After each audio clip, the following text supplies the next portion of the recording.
Hello दोस्तों, welcome to my channel WXYZ। तो चलिए आज लाइकन्स अनटेप्ड एम्बेसडर का पार्ट सेकेंड शुरू करते हैं। लगभग रात के 12:30 बज चुके थे। तभी जिंगसी के दरवाजे पे नॉक हुआ। एम्पेरर के कुछ शैडो गार्ड्स आया था। योर मैजेस्टी, जाने का समय हो गया है। मैंने ऑलरेडी सारे शैडो गार्ड्स को प्रिपेयर कर दिया है। इवेंट मिलते ही वो लोग अपना काम शुरू कर देंगे। सोंगलिन ने एम्पेरर से कहा। सोंगलिन शैडो गार्ड्स में से मेन शैडो गार्ड था और एम्पेरर का बहुत ही भरोसेमंद भी था। एम्पेरर ने कुछ नहीं कहा।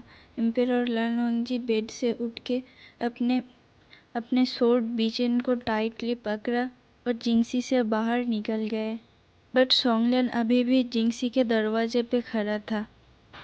वो अपने मन में सोच रहा था, एम्पेरर को हर वक्त अपना स्वॉर्ड कैरी करने का क्या ज़रूरत है, जबकि वो एम्पेरर है, एक ट्रू ब्लड अल्फा है और शायद इस यूनिवर्स का सबसे स्ट्रॉन्गेस्ट अल्फा भी है।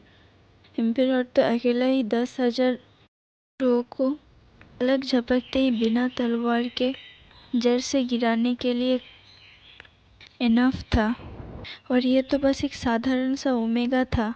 माना कि वो सारे अल्फाओं को अपने काबू में लाने के लिए काफ़ी पावर रखता था, पर जो एम्पेरर पूरे वर्ल्ड्स यहाँ तक कि पूरे यूनिवर्स में रूल करता हो, उसके सामने तो उसे बस एक साधारण ओमेगा ही होना चाहिए।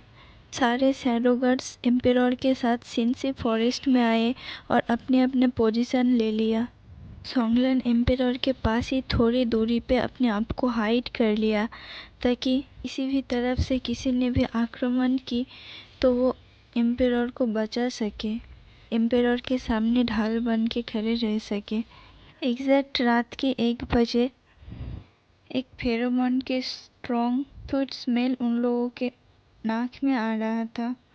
वो अनजान मिस्टीरियस शख्स स्लोली उस मार्क प्लेस की तरफ बढ़ रहा था जिस जगह पे सोंगलिन ने पहले ही प्लान करके कुछ अल्फा मैन्स को पहरा देने के लिए कहा था। उस पर्सन ने चकल किया और उन अल्फाओं की तरफ बढ़ने लगा। लगता है कि मेरा खाना पहले से ही मेरे लिए वेट कर रहा है, ये कह के उसने उन अल्फाओं की तरफ और भी तेजी से आगे बढ़ने लगा। एम्पेरर और उसके डार्क गार्ड्स पर्सन के ओमेगा सेंट को स्मेल कर सकता था। उस पर्सन के पूरे बॉडी से मानो रोशनी चमक रहा था। जो कोई भी उसे पहली बार देखेगा वो यही सोचेगा कि मून डाइटी और के सारे गॉड और गॉडेसेस शायद हजारों साल मिला के उसके हर एक फीचर्स को परफेक्टली बनाया था। सोंगलिन के इशारा मिलते ही सारे शैडो गार्ड्स ने अपना स्मेल करने की ऑर्गन को लॉक कर लिया। ये सारे गार्ड्स एक्सट्रीमली इमोशनलेसली ट्रेंड नहीं होते तो शायद अब तक उस ओमेगा के शिकार बन चुके होते। जब वो पर्सन अपने जगह से डिसअपेयर होके उन अल्फाओं के सामने अपेयर हुआ, सोंगलिन ने सारे शैडो गार्ड्स को सिग्नल भेज दिया और सोंगलिन के इशारा पाते ही सारे शैडो गार्ड्स ने उस पर्सन को चारों तरफ से घेर लिया। सोंगलिन ने अपने स्ट्रिक्ट वॉइस में कहा, ओह मैं तो डर गया, प्लीज़ मुझे मत मारो प्लीज़। ये कह के वो पर्सन जोर जोर से हंसने लगा। उसने अपने फेरोमोन को हवा में सिडक्टिवली रिलीज कर दिया, बट वो शैडो गार्ड्स उन पर मानो उसके फेरोमोन का कोई असर नहीं हो रहा था।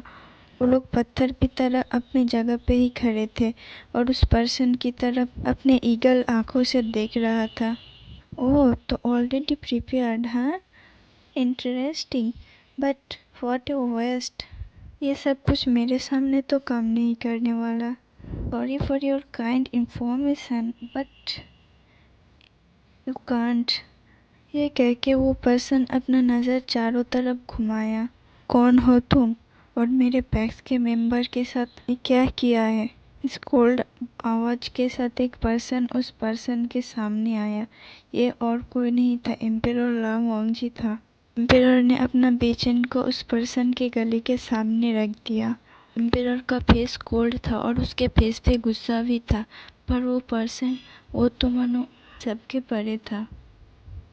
एम्पेरर लान वांगजी उसके सामने तलवार तान के खड़ा था, पर उस पर्सन तो मानो निडर था। उसके चेहरे पे डर का एक भी बूंद नहीं था, बल्कि उसने सिडक्टिवली अपना एक आईब्रो रेज किया और कहा, मेरे बारे में इतना क्यूरियोसिटी क्यों? उसकी इस बातों से एम्पेरर का चेहरा गुस्से से भर गया। एम्पेरर के सामने खड़े होकर वो पर्सन एम्पेरर से ऐसे बात कर रहा था, ये एम्पेरर को बिल्कुल भी हजम नहीं हुआ। माना कि एम्पेरर अपने क्लैन के मेंबर्स की तरफ काइंड हार्टेड था, पर असल में तो एम्पेरर बहुत ही क्रूएल था। अगर कोई पर्सन एम्पेरर को उल्टा जवाब देने की कोशिश करता तो उसी वक्त एम्पेरर का बेचिन उस पर्सन के उसके धड़ से अलग कर देता। किसी ने भी आज तक हिम्मत नहीं की एम्पेरर के सामने अपना सिर उठा के बात करे, और अगर किसी ने कभी भी हिम्मत की भी तो एम्पेरर का बेचिन और उस पर्सन का सिर। एम्पेरर के काइंडनेस का जैसा स्टोरी था, वैसे एम्पेरर के क्रूएलनेस का भी स्टोरी है। एम्पेरर के क्रूएलिटी तो इतना ज़्यादा था कि एम्पेरर के एनिमीज भी 10 बार सोचते एम्पेरर से कुछ कहने से पहले। और ये पर्सन एम्पेरर के सामने सिर झुकाना तो दूर की बात है, बल्कि उसे सिड्यूस करने की कोशिश कर रहा था। एम्पेरर ने अपने गार्ड्स को कमांड दिया, बंदी बना लो इस पर्सन को। तो उस पर्सन ने अपने मॉकिंग वॉइस में कहा, क्या मैंने पहले कहा नहीं कि तुम में से कोई भी मुझे हाथ भी नहीं लगा सकता? मुझे अपने साथ ले जाना तो दूर की बात है। मैं अपने मर्जी का मालिक हूँ, अपने मर्जी से आता हूँ और मर्जी से जाता हूँ। किसी का भी हक और हिम्मत कुछ भी नहीं है मुझे रोकने की। अब उस पर्सन का वॉइस जैसे मॉकिंग से स्ट्रॉन्ग हो रहा था। उसने अपने स्ट्रॉन्ग वॉइस में दहाड़ते हुए कहा, क्योंकि मैं इम्पसा हूँ। उसने अपने हाथ को हवा में फैलाया, सभी की फेस की तरफ देखा, सभी के एक्सप्रेशन को नोटिस किया और वहाँ से हवा में जैसे गायब हो गया। लेकिन उसके गायब होने के बाद भी मानो उसके वॉइस पूरे जंगल में गूंज उठा। पूरे जंगल में उसका वॉइस इकोइंग हो रहा था, क्योंकि मैं इम्पूसा हूँ, आई एम द इम्पूसा। कोई नहीं जानता कि कितने समय तक ये वॉइस जंगल में गूंजता रहा और कितने समय तक वो डार्क गार्ड्स और एम्पेरर उस जगह पे वैसे ही डामफुली खड़े रहे। उन लोगों को होश तो तब आया जब वो वॉइस धीरे धीरे इको होते होते डिसअपेयर हो गया। सभी गार्ड्स जैसे वह भौचक्का रह गए। क्या तुम लोगों ने वही सुना जो मैंने सुना? सॉन्गलैन ने उन डार्क गार्ड की तरफ देख के कहा। पर ये कैसे हो सकता है? ये तो नामुमकिन है। गुस्सा वो कैसे यहाँ हो सकता है? वो सब तो एक मिथ्स है ना, जो 1000 साल पहले इतिहास में दफन हो चुका है।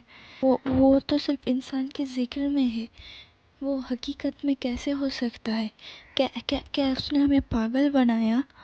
सभी जैसे वहाँ पर शौक खड़े थे, पर सबसे शौक तो एम्पेरर को देख के लग रहा था, जो कि पूरा स्टिफ्ड हो गया था, मानो उसके बॉडी ने मूवमेंट ही बंद कर दिया है।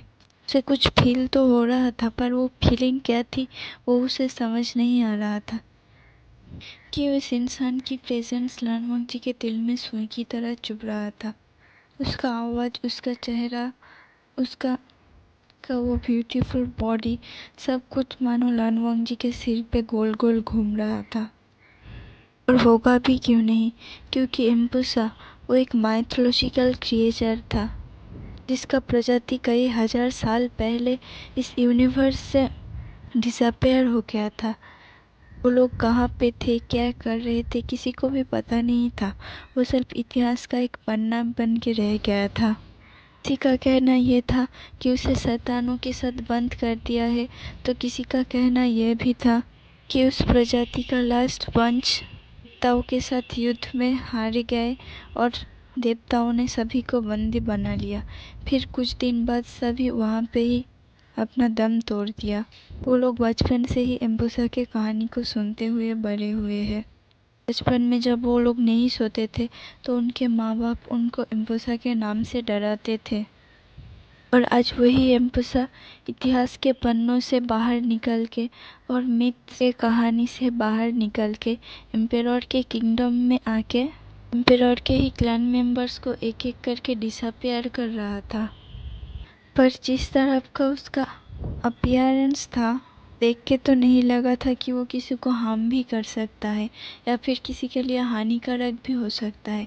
इस मासूम और ब्यूटीफुल सा चेहरे के पीछे खूंखार जानवर भी रह सकता है। उस मासूम चेहरे ने इतने सारे अल्फा और बीटास को कैसे गायब किया, क्या किया उनके साथ, सभी के दिमाग में बस यही चल रहा था। और किसी ने भी अपने एम्पेरर की तरफ नोटिस नहीं किया, जो कि वहाँ स्टोन की तरफ अभी भी खड़ा था।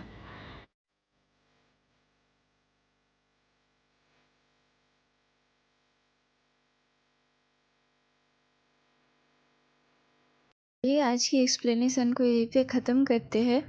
अगर आपको एक्सप्लेनेशन अच्छा लगा तो प्लीज़ चैनल को सब्सक्राइब और वीडियोज़ को लाइक कर देना। Thank you for watching and bye bye for today.